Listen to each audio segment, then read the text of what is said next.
Okay, hey everybody. So Karthik had a great question about integrating these caged shapes, the closed triad shapes, the spread triad shapes, and the arpeggio shapes. Did I understand your question right, Karthik? So here's one thing you can do. So I was mentioning that some of these spread triad shapes, they do kind of step out of the caged shapes, and the hey, here comes Lydian Flat 7, as he is calling himself. Well, good evening, Lydian Flat 7.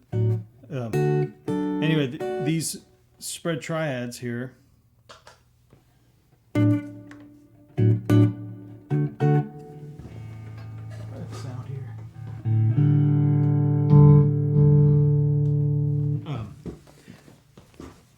So you want to try to think of all of them with the same part of your brain. So you got that. Now they kind of do step out of the realm of that like the A shape, but you can kind of center it around there. It's like kind of that as the destination. Same with the arpeggio. That's how I associate it. You can kind of see it as a shape.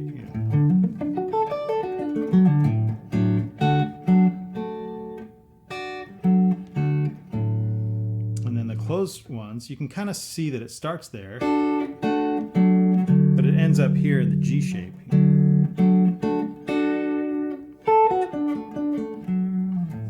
So the way to I think trick your brain into getting really quick at them is to practice it with randomness. So I don't know. Say we do it in B flat, right? So in the middle of the neck here, you got this E shape, and you can right away see that you can grab these triad shapes, and then the arpeggio is pretty good. It's kind of above that shape. And then the spread triads, it does step back, especially if I have it like that. But then it's integrated into the E shape, and then it steps out and goes into the D shape. So these spread triads, they go diagonally this way. The closed triads, they go diagonally this way. Cage shapes are pretty much like straight on.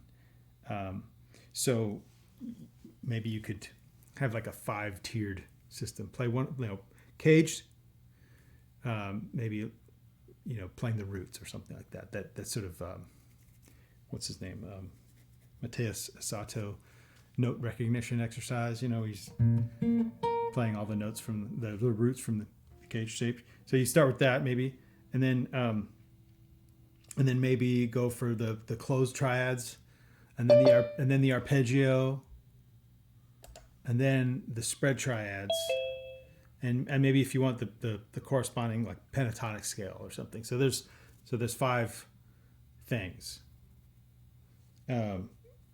And that way, if you sort of practice them together, you start to associate. You can use each one to help you recognize one. The other one's quicker. The integration thing. So we do B flat, and then there's the roots, and then the closed triads, spread triads, arpeggio, and then pentatonic. Something like that. Like that's, you've really mastered kind of that thing. And then we can go to, I don't know, what's another one?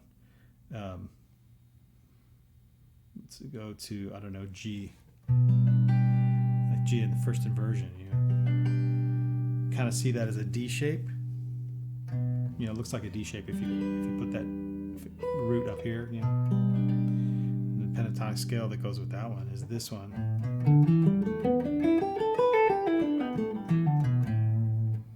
And then you can go this, this triad.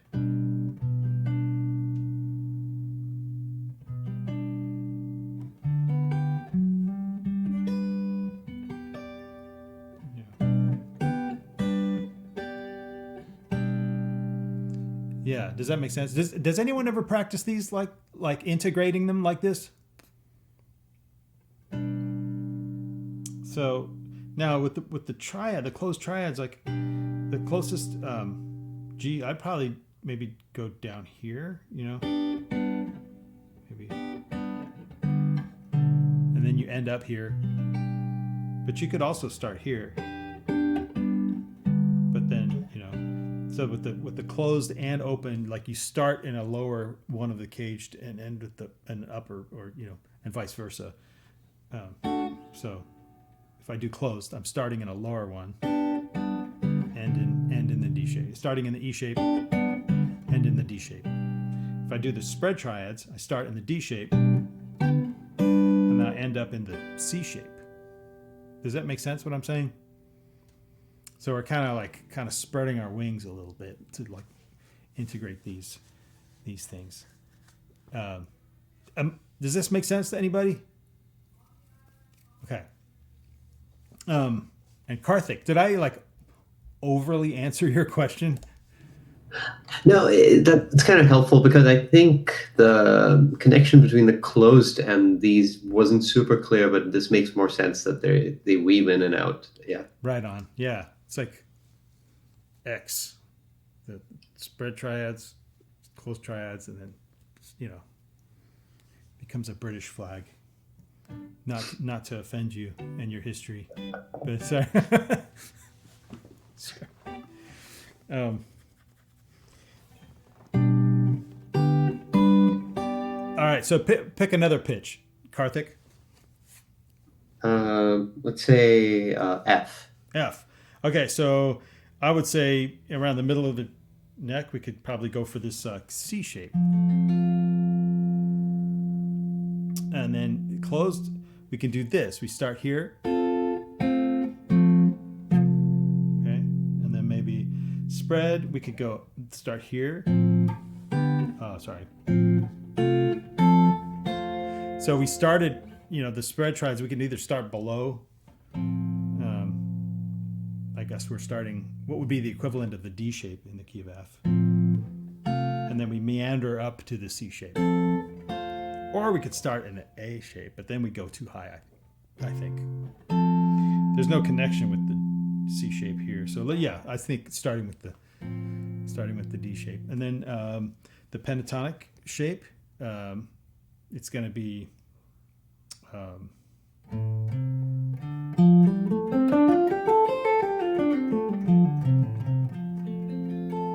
and then the closed arpeggio, that one. Yeah. So let me write that down. Actually, this is a good way to integrate. So I have what did it? I did write it down. So ways to creatively structure triad practice. Here's what I'll do. I'm gonna write down this sort of integrated approach.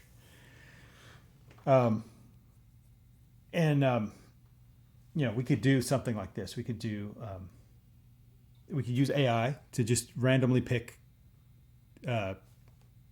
10 triads. That's always fun. Here, let's do it.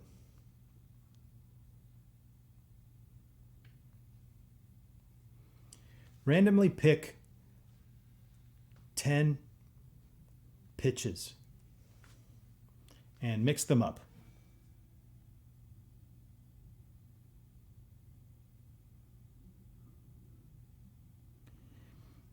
No, I didn't mean pictures. I meant pitches, like musical pitches.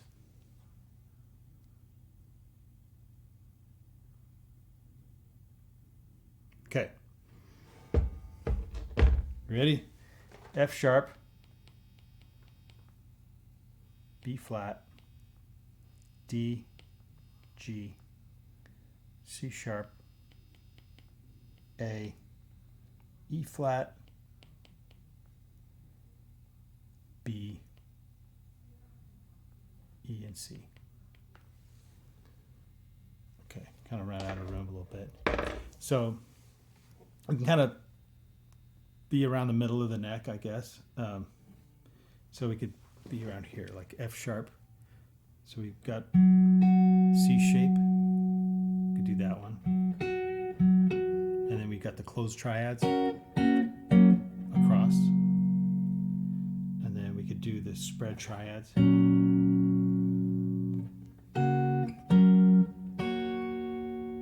then the arpeggio. And then the pentatonic.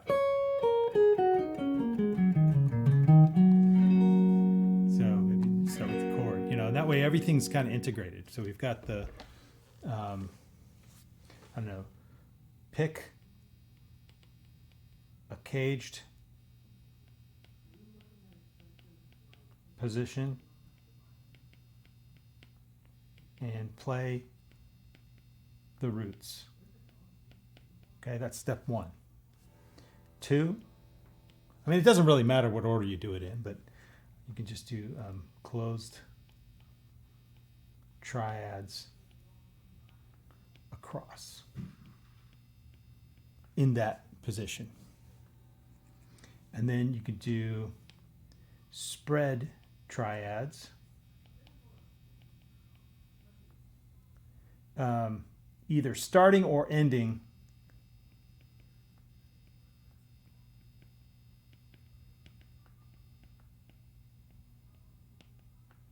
in that area or shape. And then 4, we could play the,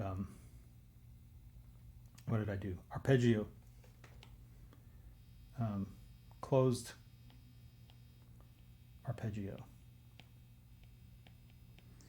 Oops. Arpeggio, let's see. Descending and or ascending. And then 5, then we can play the pentatonic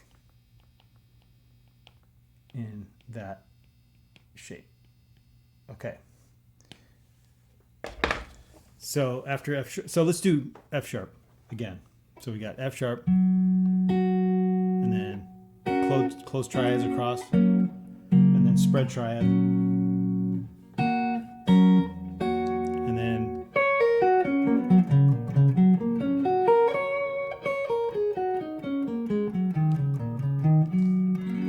end with the chord. How about this?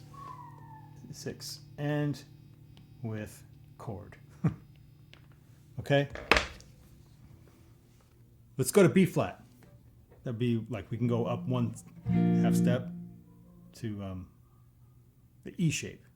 So we got 3 roots, closed triads across, and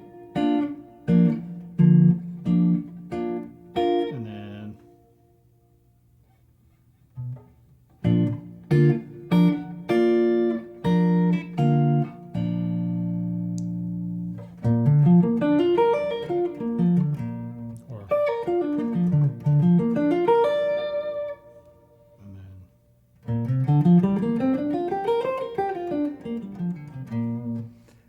did you guys have some success with that one?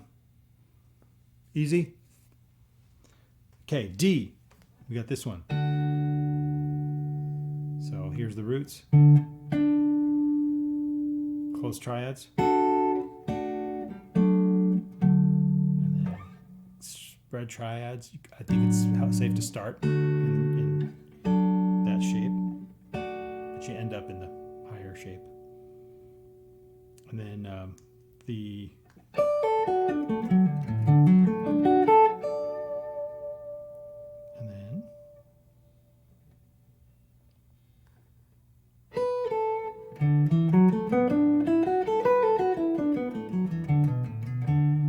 that's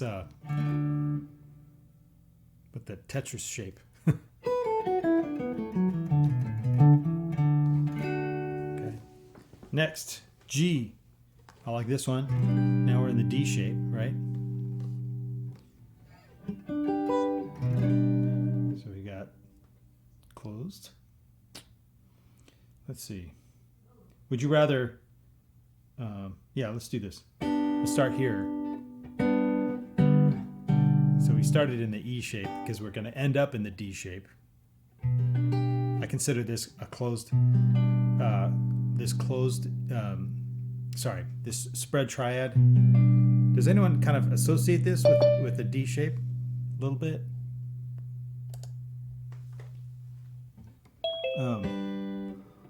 Welcome, Trevor. Howdy. Sorry I'm late. That's all right.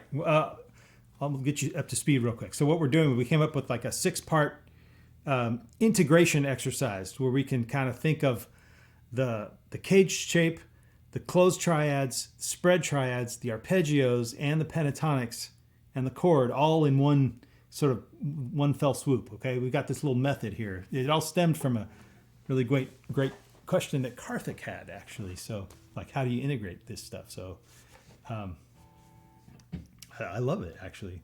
All right, so in the key of G, if we're in the middle of the night, this is the D shape, right? I think of this is the D shape, right? But if you take that melody note, you put it down 2 octaves, I still consider this a D shape. It's in the D shape. So then, if we want to end up here when we're doing our spread triads, I think we could start in the here. Okay, and then the spread triads, it looks like this.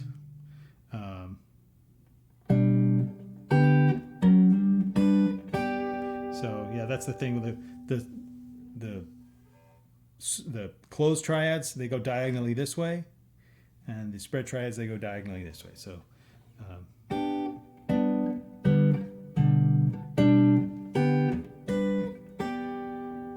And then, let's see, then the arpeggio. Let's see here. Would you rather do it here? Or would you rather do it here? Either way.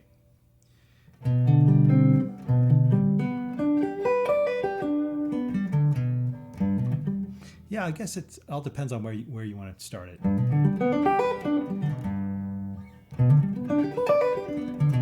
Both of those arpeggio shapes are kind of like flanking the D shape. Josh, if you ever like aim for this D shape and you wanted to play like this G major arpeggio, would you think of this as like a target and go up to that C shape arpeggio? Yeah, well, I feel like that's kind of the thing about that D shape is that it doesn't really have like an easy to grab arpeggio shape. But one thing sometimes I'll do is like from here, it'll kind of be like a hybrid, like that. Okay, so you've got the second finger on the third. Yeah. So there's that triad, and then it's like I kind of jump into the C shape. Gotcha.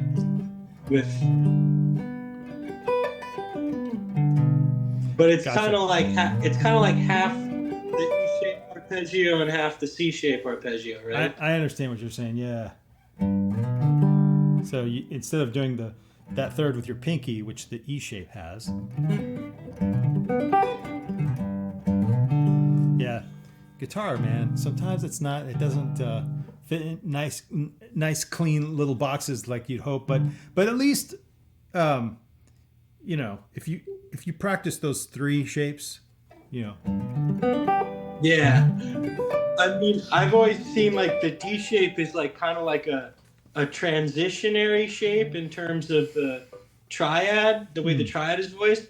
But I think the pentatonic like lays out really well there. Like this is one of my favorite pentatonics, is that shape. This is That's probably my second favorite pentatonic. This is the Space Invaders one. Yeah. Kind of looks like a Space Invader, That's the best.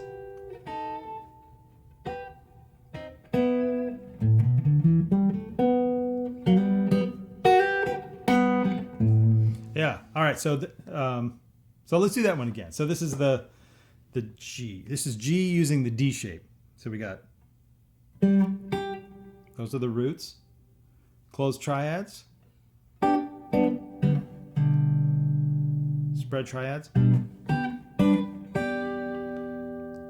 arpeggio, or, and then pentatonic, chord. Okay, so those are the six part. Okay, next C sharp. We could do this one. We got a G shape. Those are the roots. And then let's see. Why don't we do this? We'll start here for the closed, and we'll end up in the G shape. So we started in the A shape. And then the closed arpeggios. Let's see here. I like that one because you can think of the melody as being like the kind of anchor to that G shape. And then pentatonic, just regular. And then, okay, makes sense? A, good old E shape, closed triads, spread triads.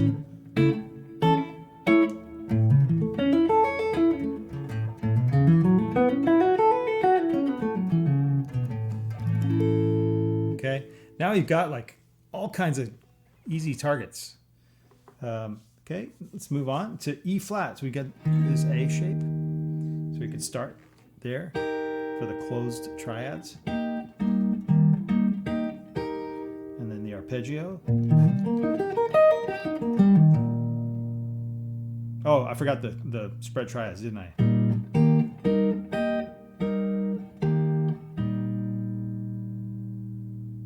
And then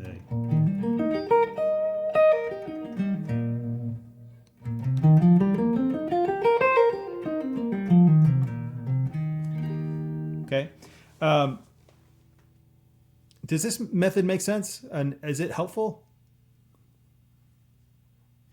All right. Does someone want to have a go? In B. Wolf. Yeah. All right. So find a B, middle of the neck. I don't know, either G shape or E shape. Okay. So which one would you grab? Whatever you want. Just yep. B, just B. The E shape. Okay, cool. E shape. And then find the roots. And then play the closed triads across.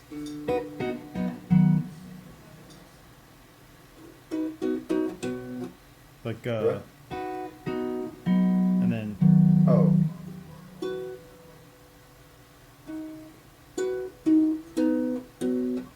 and then one more up here, like you end up like a little bit.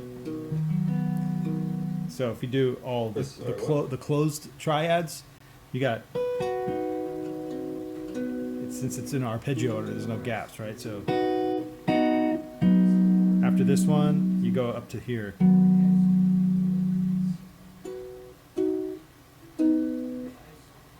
Oh.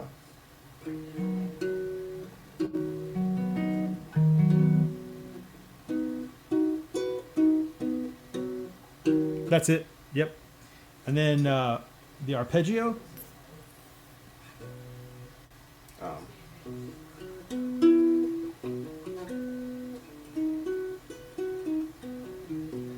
Do you know the shred way to play this? I'm gonna pick. Yeah. So you skip the B string.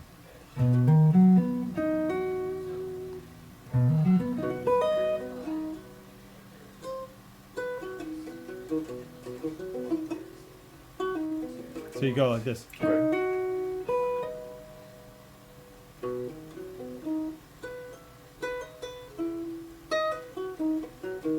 Yep.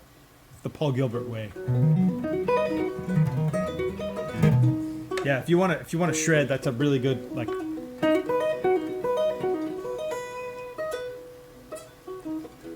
Cool. Okay. And then Oh, we forgot the spread triads. So, do you know the spread triads in that shape?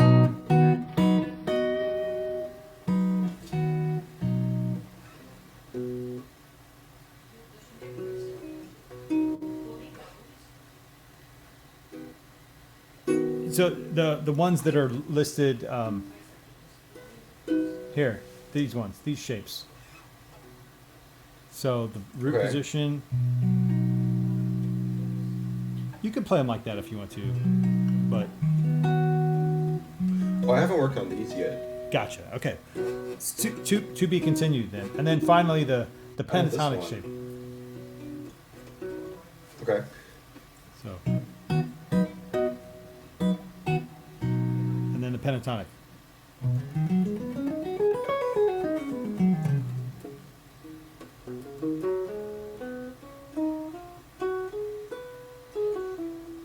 Sorry. And you can do two notes per string. So,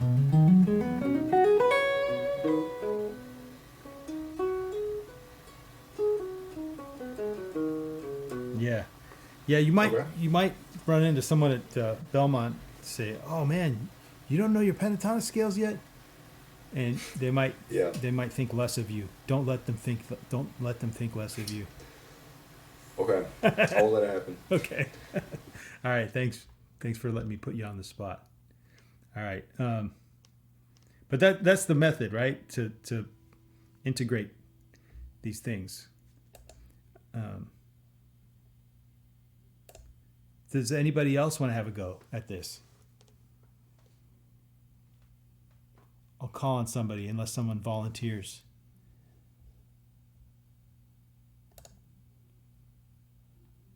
All right, Josh. I call on All Josh. right. Give me one. All right. What's the next one after B? We got E.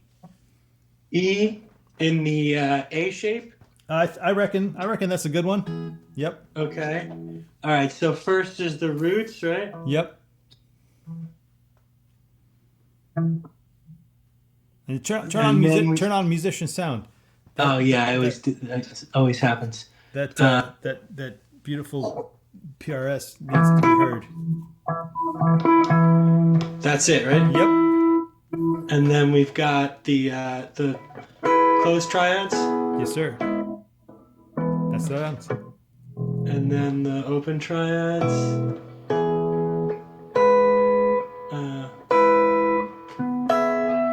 And then Nice. and then the chord. Yeah, or Right. you, number 4, the arpeggio. Oh right. Okay. So that's Nice. Yeah. Well done. Nice. All right. So what you could do is you could just kind of randomize 10 triads and get AI to randomize 10 triads and then time yourself. Just like kind of get through them all. Just a little challenge. You know, these are just the major triads. We could also do it with the minor triads. That would be another challenge, you know, because then you got to like find, you know, the minor pentatonic and stuff like that. spicy. And if you wanted to, you could go ahead and do it with the diminished triads too. That would be a really interesting challenge. It would take me quite a bit longer to get through the diminished ones, but man, I love the sound of diminished triads. I might make myself do that. You know, like it's harder to sort of justify it with the caged shapes, but like say I do I don't know, the next one, you know, C. Say if I'm up here, right? The diminished would be would it be like this? That'd be the equivalent of the E shape, but a diminished. Does that make sense? Like I'm turning the major shape and I'm turning it into that one. Has anyone learned the closed diminished shapes yet? So this one would go like this. So the closed triads across would be this, this, this, this. And then the spread triads, diminished spread triads.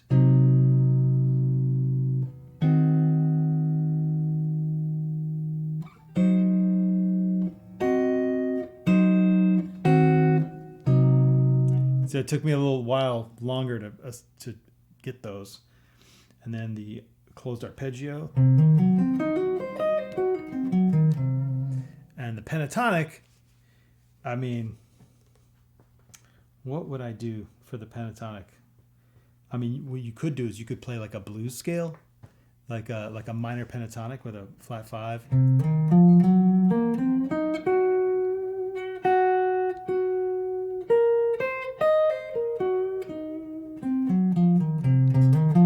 So we got 1 minor third, 4 flat 5, and flat 7.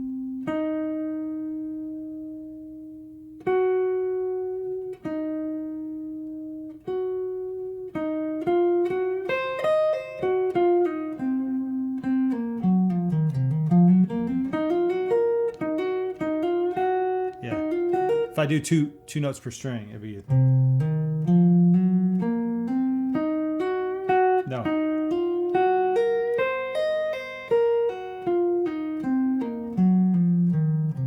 I basically played a minor pentatonic with a flat 5. You guys want to try that? You have any question? Trevor, you got a question about that one? I just had a question about, so do you just not, you kind of tend to always use functional diminished chords. I love functional diminished chords, yes. You and you kind of never do the whole, let's just do a diminished scale on a flat 9 chord or anything like that. I mean, okay, so I just a cliche. Okay, so I mean, what you're doing is much more sophisticated, obviously. I, having really dove into Bach, I sort of the light bulb has gone off. It's how beautiful tonal diminished is. And when I hear people just playing a diminished scale on a diminished chord, most of the time, I feel like it's a cop-out.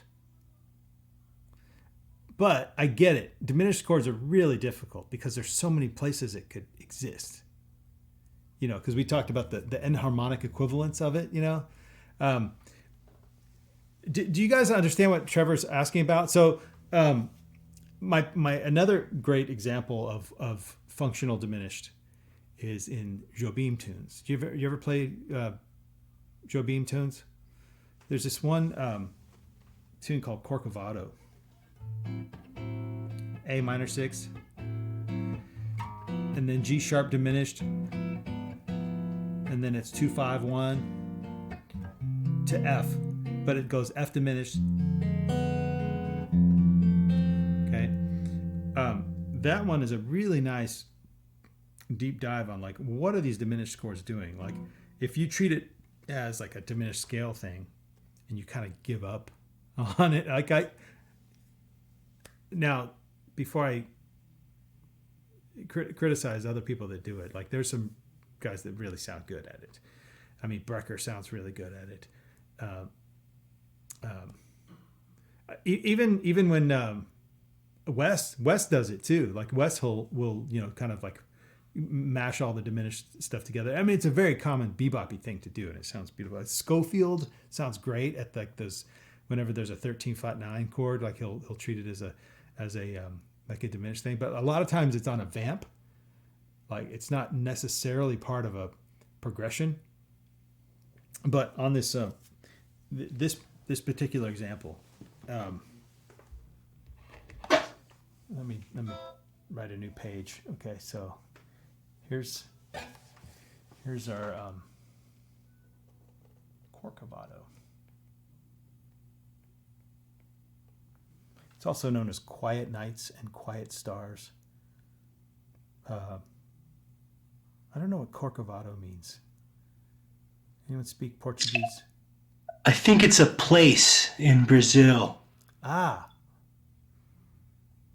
That would make sense. I think it's a place.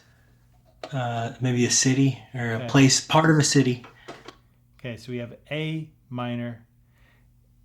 Usually people play an A minor 6, which kind of makes it even more difficult. but it's anyway, G sharp diminished 7, but there's a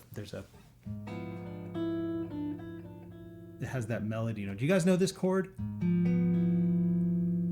If you play a G sharp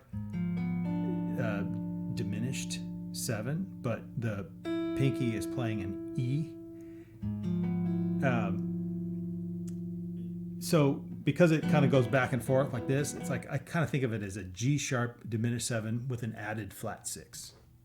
So that's, Joe Beam does that in How Sensitive a few times as well. Oh yeah, he loves this chord. You know who else loves this chord?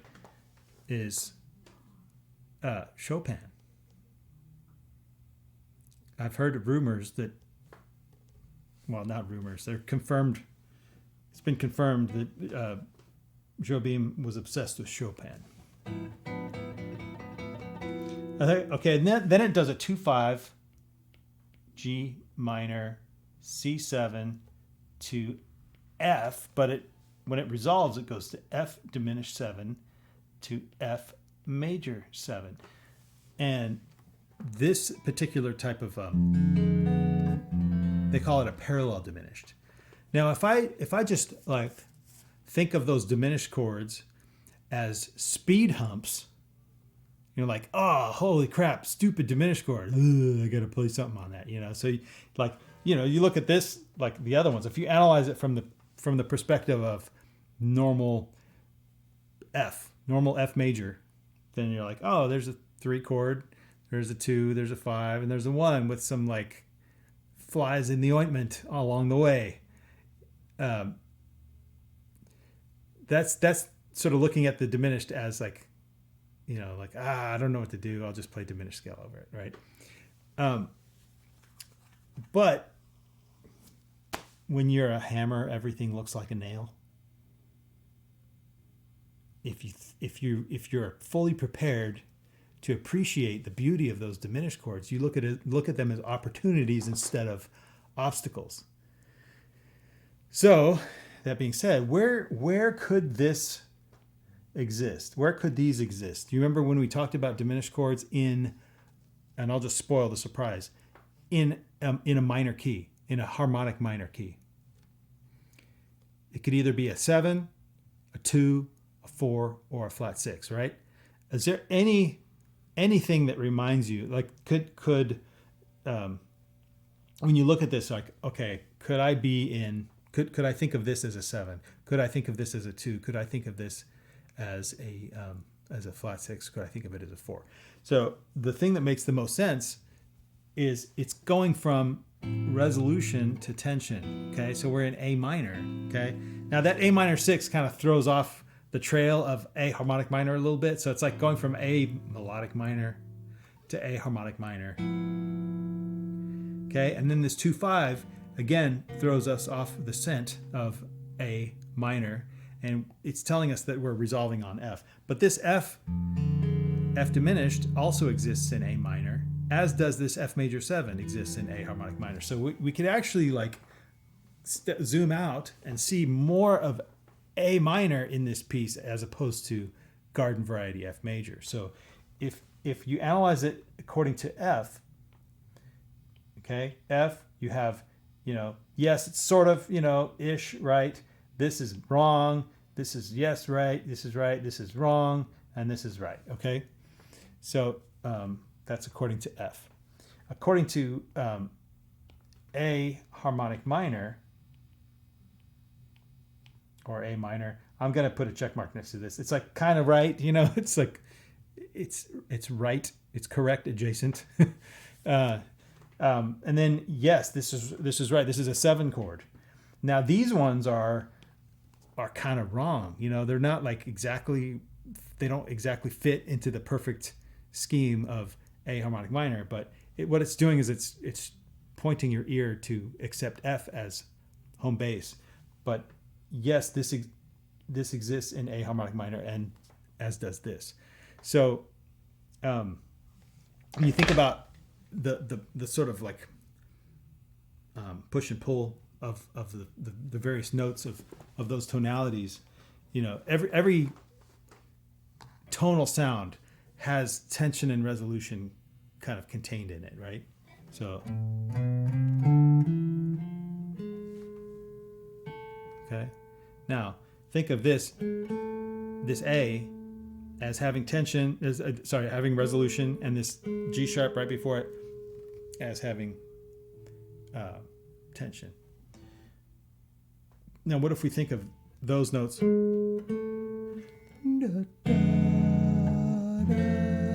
We still hear that tension. We still get that satisfaction of the tension and resolution of A harmonic minor when we go from F diminished to F major 7. Because when you think about it, look what's happening in the upper structure. It's diminished. It's G sharp diminished, going to A minor. If you ignore the bass, it's 7-1 in the upper structure. Does that make sense what I'm saying? Now, this is where having a looper pedal is really fun. Because then once you start hearing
I was just playing notes from A harmonic minor the whole time, and it has this really elegant sound to it. Now, if I do the sort of speed hump approach, where the diminished chords are like, oh crap, I'm gonna play diminished licks over it, or turn it into diminished scale. Here's what it sounds like.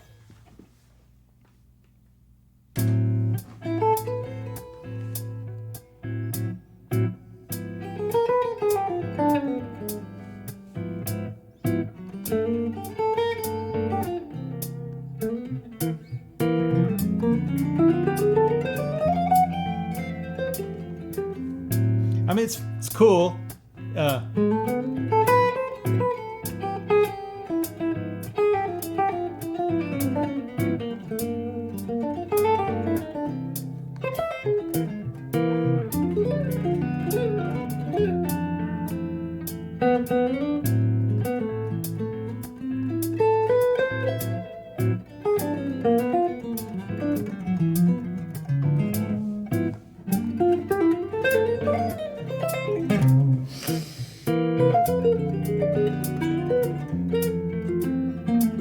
I don't know, like it's cool. It sounds like a bebop guy, and there's nothing wrong with that. Like there's jazz. I like jazz, but that's jazz as opposed to I don't know, something Bach would do, right? It definitely sounds more like change, and you played it well, but yeah. Sounds like the Ingersoll approach. What's interesting is I find myself teaching music instead of teaching jazz, because that's what I don't know, it just seems to. Okay, I'm a jazz guitar professor at the University of North Texas, so don't get me in trouble. I don't like teaching this method because I think they get it from other people.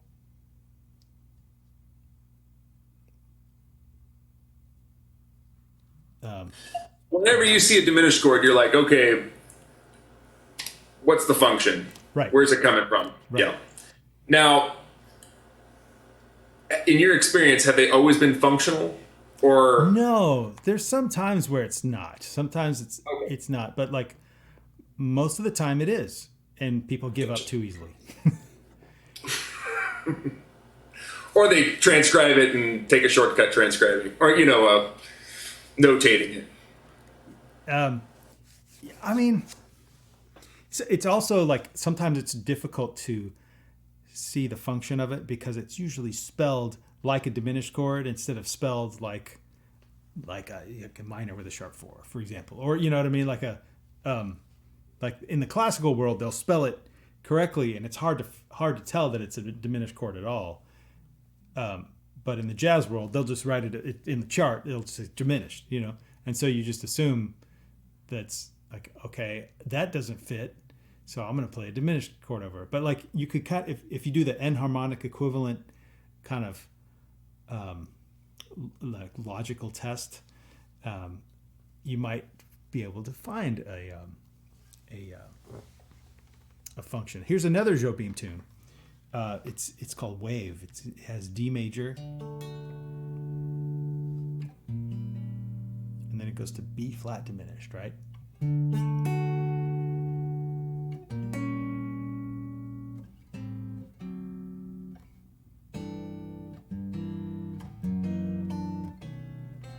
So.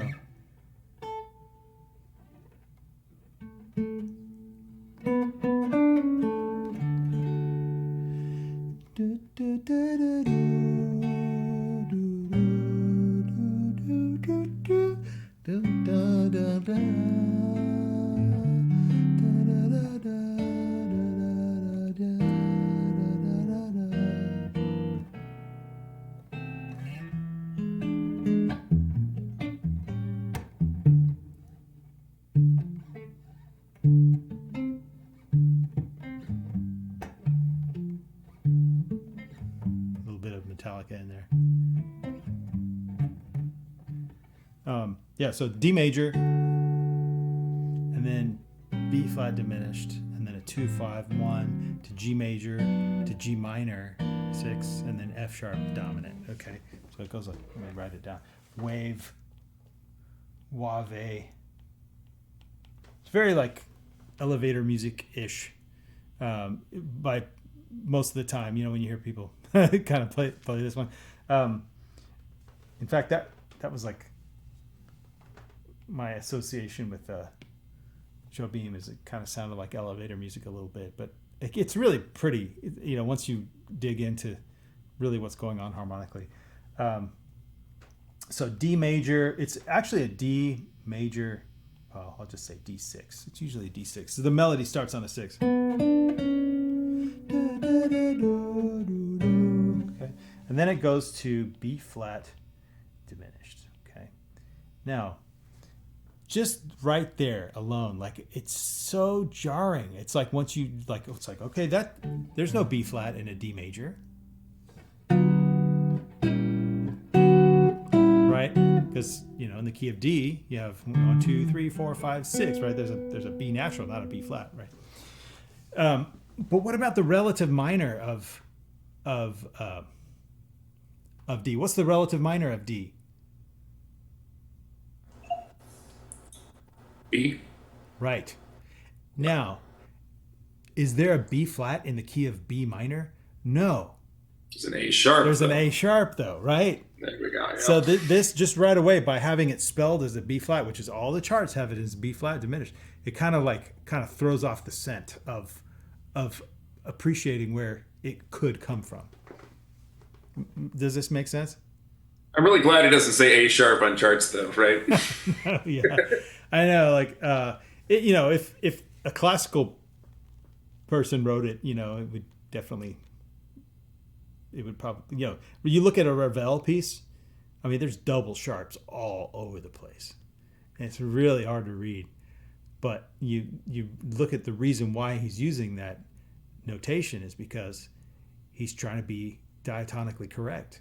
So, you know, I don't know that the piano player or the violinist who has to sight read that stuff really needs to know, you know, it's like, well, most composers are like, well, you're on a need to know basis. You don't have to know that this is a 7 diminished in the relative harmonic minor of D major, you know? But as an improviser, like I do like to know. I like to like figure out, you know, where is this coming from? Why did you write it like this? You know, what makes it sound the way it does? And you know, if I like it, I want to know why I like it, so I can steal it, or just like be able to play it a bit more musically. Does this make sense? What I'm talking about? So if we analyze this in B, like keep that in mind. Keep that in the back of your head. So then after that, there's a 2-5 to G, so A minor, D7, and then it goes G major, and then G minor 6, and then it goes to F sharp dominant. Okay, so look at all those chords. So I already kind of spilled the beans. Like D is the 3 in B minor. Okay, D is the 3. This is the 7 diminished. Now here's where the scent is thrown off. Okay, but it resolves to the 6, or I should say a flat 6, the flat 6 of B. And then I don't know if we've mentioned this, but like when we'll deal with the modes of harmonic minor, the flat 6 is fascinating. Did we talk about this? The flat 6?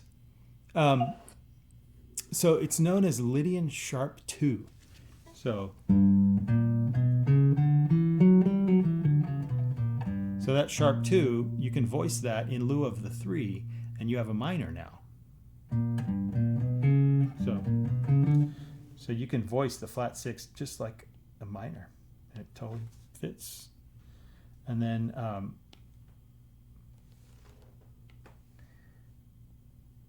this here's a 5. And that's that weird loophole where harmonic major comes out of. You could analyze this as D harmonic major as well. So if it's D harmonic major, then that's a 1. This is a flat 6 diminished.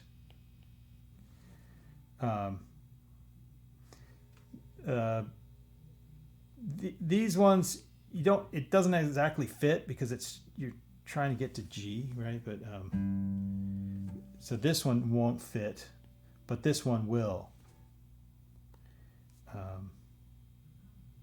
And then this one will.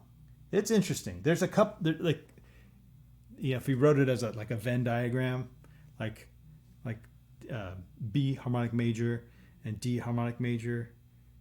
So B harmonic minor and D harmonic major are like pretty similar.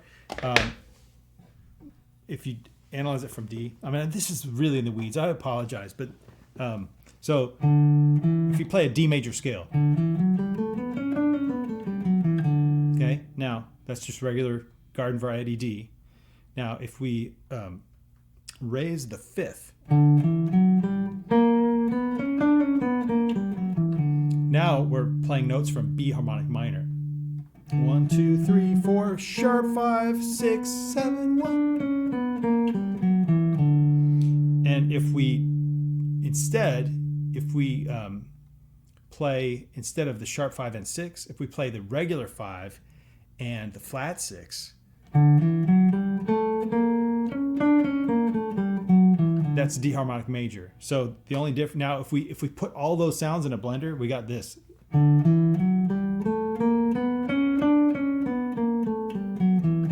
Which Barry Harris, a guy named Barry Harris, says this is called the 6th diminished scale.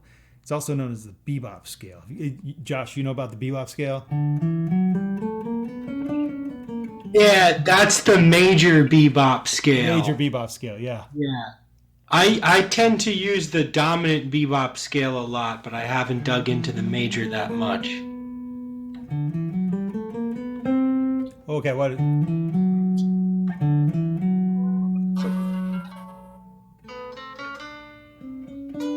Oh, I see.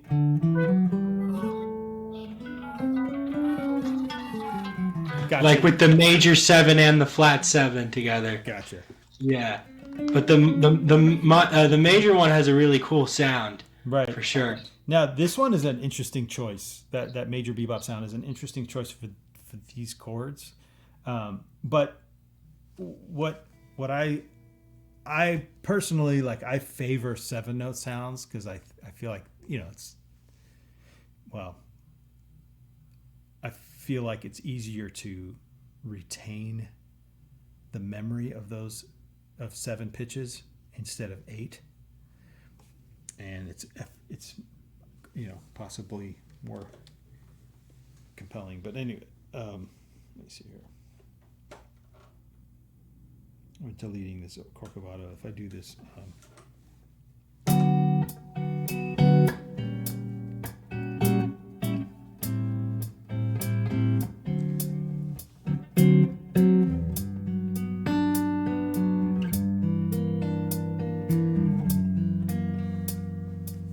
and then it goes to B7, so you couldn't do that anymore. So here, I'll play it first. I'll play it like pure B harmonic minor. See what it sounds like. I'll do this. What that's doing is it's really taking into account this diminished sound. It makes this diminished sound perfectly reasonable and acceptable and beautiful and not like at all a stumbling block. So.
It's kind of fun. It's kind of neat, that way when you get to those interesting sounds, like those stumbling blocks, when you get there, you're like, oh man, it's cool. I can do it, as opposed to like the freak out, like, oh no, I got to play a diminished scale.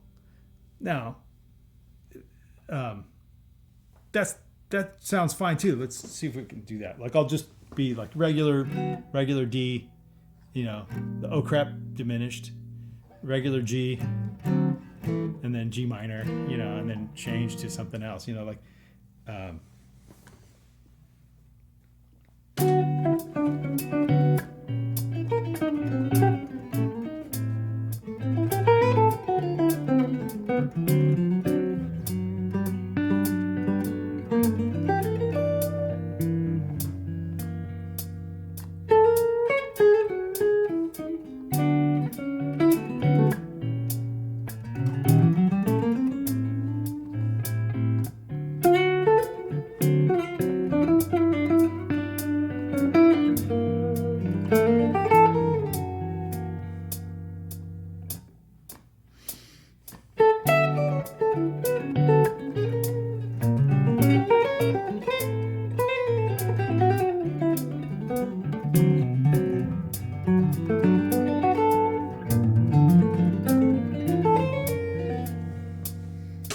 Yeah, it's just another approach.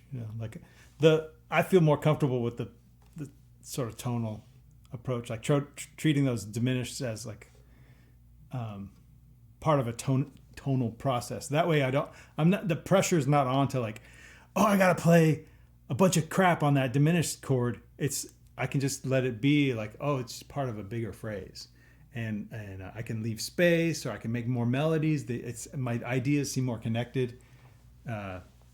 So that's why I favored the total diminished. That's a very long answer to a very good question. A great answer. Thank you very much. Yeah. Appreciate it. I talk about this stuff at parties, so let's. So if we go back to this like triad sort of integrated workout, the diminished things, is anybody here like think diminished triads are worth the trouble? Who's playing? I can hear. Sorry. No. My mute off. Don't be sorry. Who's that? Oh, is that Josh? Right on. Yeah. Yeah. I think it's fun. I think diminished are fun. By the way, I'm playing with the Dallas Symphony this weekend, and we had our first rehearsal today, and there was a ukulele feature. Okay, I have a soprano ukulele. Everything's tuned like a fourth. It's like the top 4 strings of a guitar, but on the 5th fret. That's basically how it's tuned, and that note is up an octave. So it's like this, except for this note. So it goes.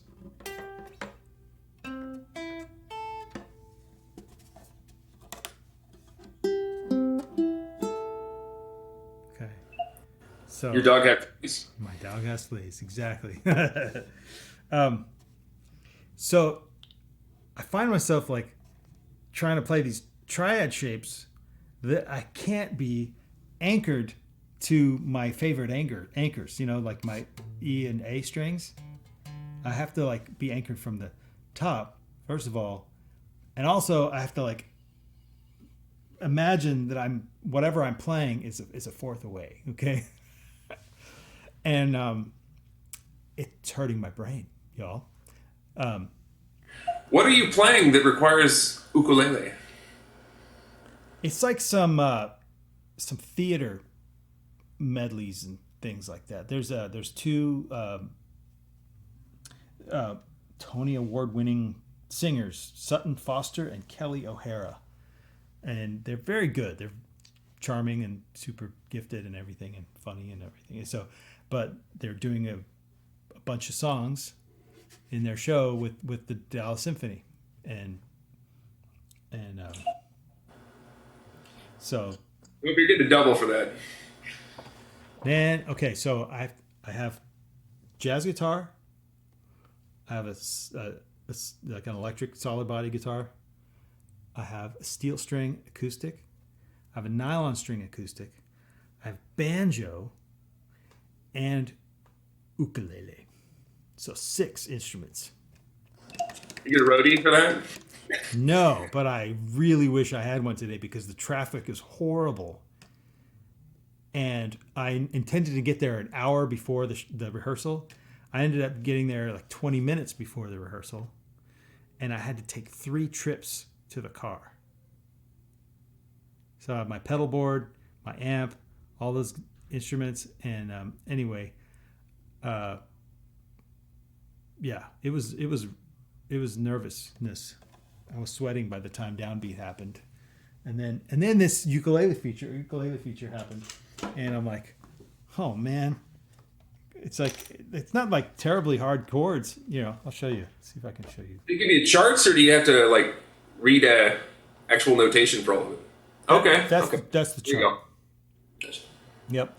So if it was regular guitar, it'd be just fine. But I have to like, okay, wait a minute. If I play what I think is a G, it's a 5th up, so I got to play a D. I have to play a D shape. So guess what I'm doing? I'm just penciling it in because I can't afford to mess up. So anyway, but just goes to show you, like, I think having the shapes like anchored to the top notes is like pretty handy. Like, Blake, do you ever do any reading gigs in LA? Thankfully, no, because my reading is crap. But I've done some musical theater stuff, and goddamn, it's such a workout. Oh, By the end of the show, I basically just forced myself to memorize everything because it's just easier man. than to like read it down. Yeah, I bet.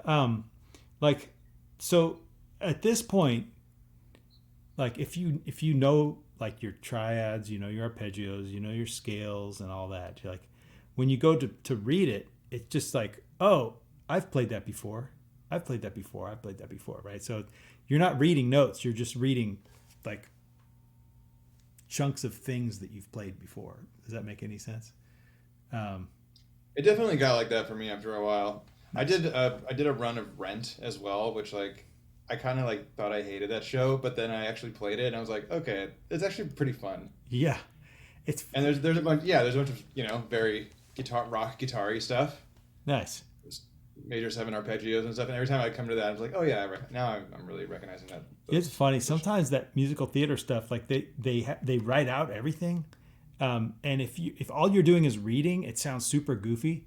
But if you know the style that the arranger is going for, you can sort of like you're playing from here rather than from here, if that makes any sense. Like that, like I don't know, like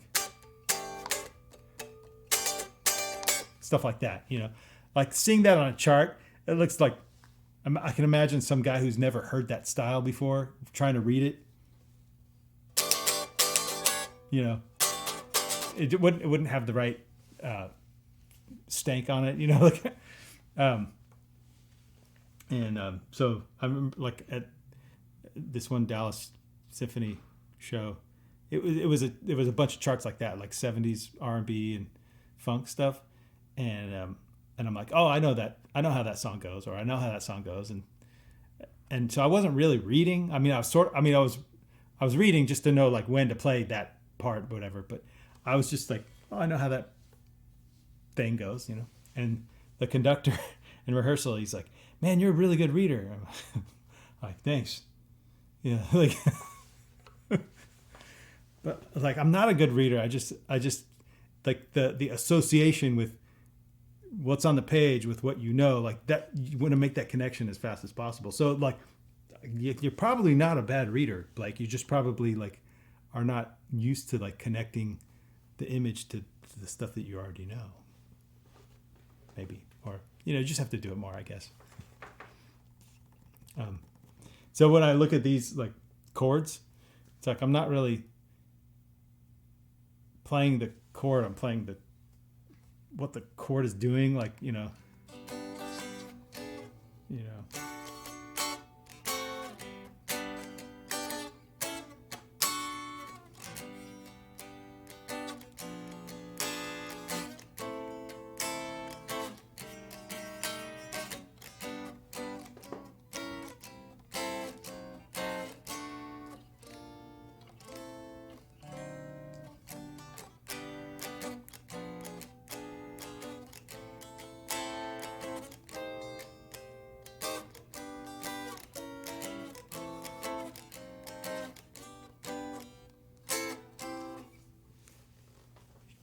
Kind of faking my way through it, but does that make sense? So are you just avoiding the low string or the high string on the bottom? Right. Yeah, I'm trying to see if I can just not play these two. And then, yeah, that's good. Did you consider baritone ukulele, or do they actually really care about having the voice? It's supposed to. I'm supposed to have a baritone ukulele. But because then it's actually just the same tuning. Right. Yeah, it's fine. They sent me this music ahead of time, but it didn't have this particular chart on it. It had another one that it was written for soprano ukulele. So I'm like, oh, I got one of those. And then I get there and there's this extra thing. It's like a reprise of an early one, but it's written for baritone ukulele. I'm like, shoot, I need a baritone ukulele now, but it's too late. The first show is tomorrow. Have you heard of a U-bass? Oh, it's like a ukulele-sized bass guitar. Cool. You went to Hawaii recently, didn't you? Yeah, went there recently. Did you ever see? There was some cool ukuleles. Oh yeah, there were a lot of. We didn't get any, but there were plenty of ukuleles on sale. Yeah, there were some nice ones too. Yeah, you know about koa wood? Yes. Oh yeah, wood, yeah. Jeff has a really nice guitar made out of koa. Oh really? My acoustic guitar has koa back and side. So koa is a tree in Hawaii. Does it grow anywhere else or only Hawaii? I don't know. I know it grows mainly in Hawaii. Yeah, it's like illegal to harvest now. I think back in the 90s they kind of stopped it, but you can still use koa if the tree falls down naturally, I think, or so I heard. Trevor, you could correct me if I'm wrong, but like, that's typically the case. But koa is its own little weird thing, and it's for Hawaiian instruments, from what I know. I don't know of it growing anywhere else. Yeah. Oh, okay. I've seen one upright bass made of koa that was made in Hawaii. It was beautiful. Probably a waste of koa. I mean, it was a gorgeous bass, but koa's like, it's a guitar wood, right?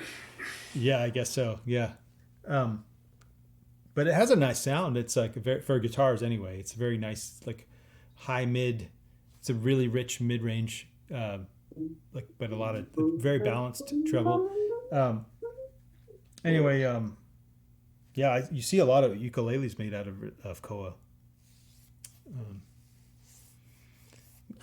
Why is the bottom string on a ukulele tuned high? I mean, I know like to play the melody like banjo back in the day, like 5-string banjo, or I don't know. Okay. It just has a sparkly sound down there, doesn't it? Yep. Hey Sid, is yours maple top and mahogany back and sides? Is that what that Collings is? I think so. I don't know actually. I didn't even check. You fell in love with that instrument. But I did.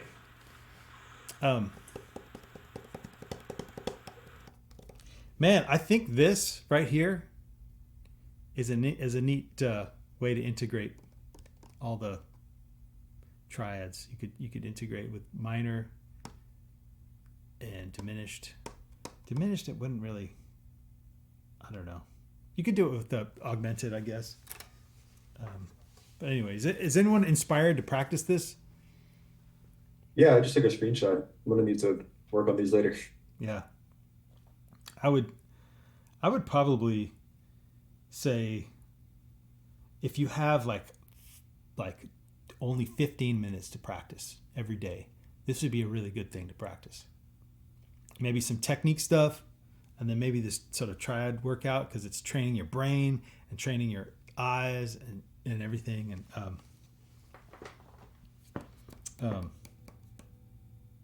yeah. I mean, you could also put it as far as like randomizing it even further. You could tell it to the like ChatGPT or whatever, say, randomize. Like we just did all major chords, but randomize the quality of each one. So give me 10 randomized notes, but then also randomize for the 4 main qualities. And then you can kind of do the same.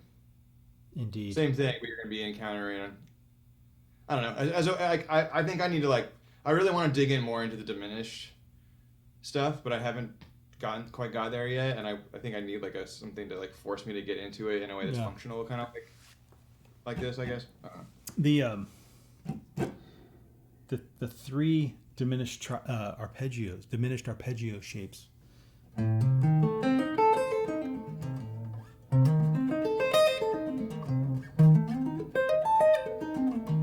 Makes me really want to man, they sound cool. They're fun to use just as a lick as well.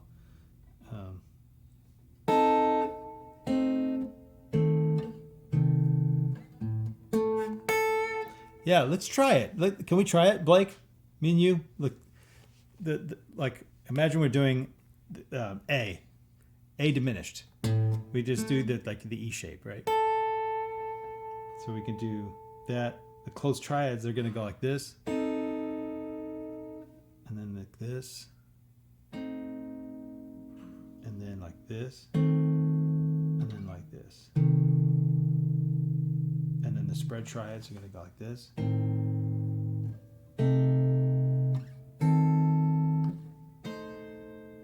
And the closed arpeggio.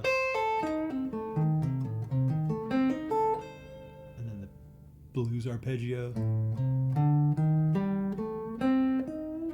No. I can't help but bend. And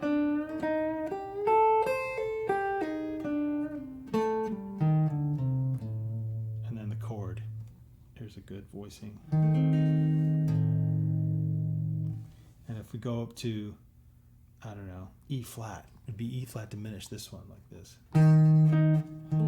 That's like the equivalent of the A shape, but you take the 5th and the 3rd and you lower it and you've got this. The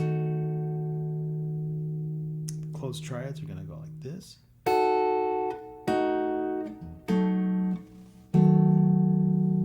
then the arpeggio is going to go like this. No, spread triad. I got to do spread triad first, right?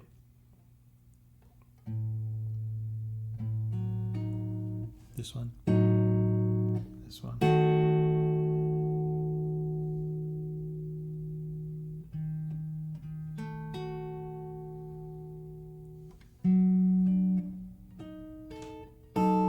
Can't remember what. Did I do this one? I need to go back and see.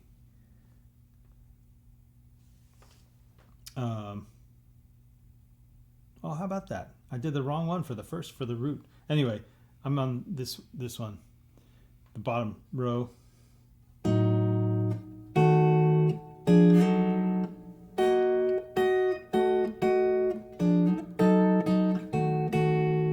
I can see this one pretty easily, and I can see this one pretty easily, but I'm not that good at this one or this one.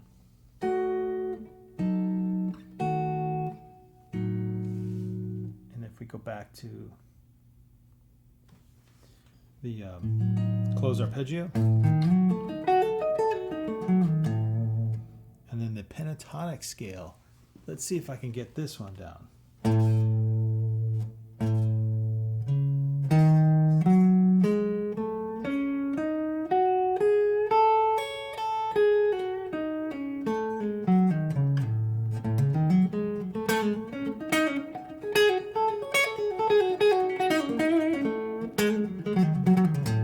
I like that one. I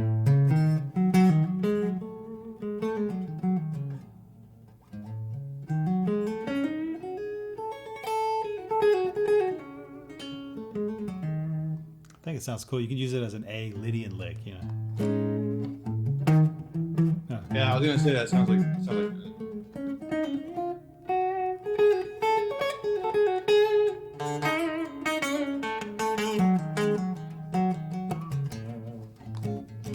Yeah.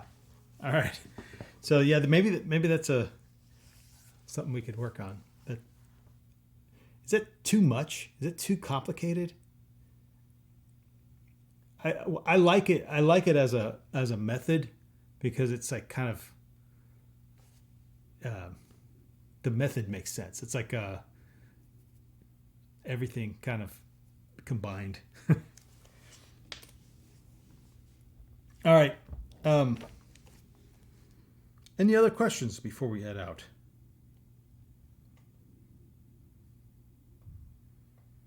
What's happening on Monday? Nothing. Just regular. So yeah, see if you can do some of these minor in diminished, major. Cool. And then no. So even if you don't know what functional diminished something has, like if you know the arpeggios, then you know that's gonna you can get by pretty easily with that stuff too. Like you don't necessarily have to always take it to a diminished scale or even the diminished seventh arpeggio. You know the Ingve thing.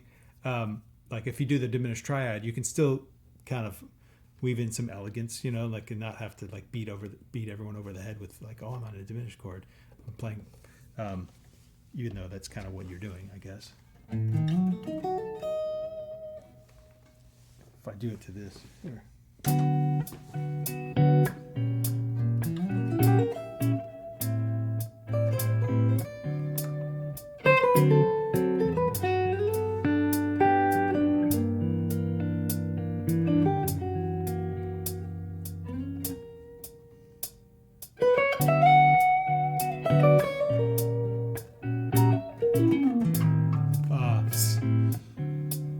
One more time.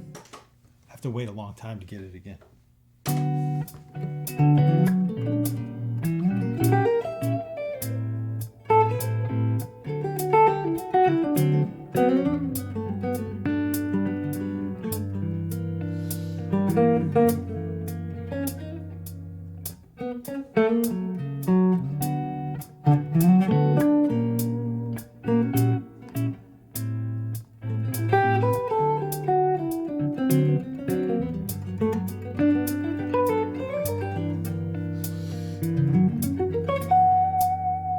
I just do it with the triad stuff, you know.